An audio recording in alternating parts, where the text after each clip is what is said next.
nom és Víctor Català. Vaig néixer a l'Escala l'any 1869. Són considerat un dels màxims representants del modernisme català i de la literatura catalana dels segles XIX i XX.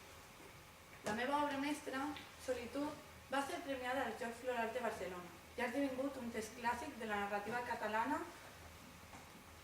Tota la meva obra.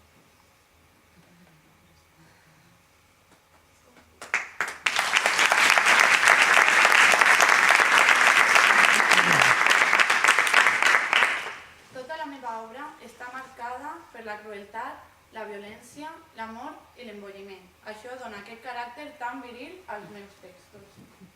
Però la protagonista de la meva gran obra és una Mila, una dona. I qui millor que jo, Víctor Català, per escriure sobre la situació de la dona?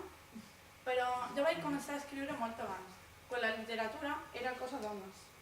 Va ser cap l'any 1898, quan amb 29 anys vaig escriure La infanticida, monòleg d'una jove que torna boja després de matar el seu fill acabat de néixer i que vaig decidir presentar en concurs literari. El jurat em va declarar guanyadora, però era tan dura la història que contava que em demanaren que hi fes modificacions. Jo m'hi vaig negar.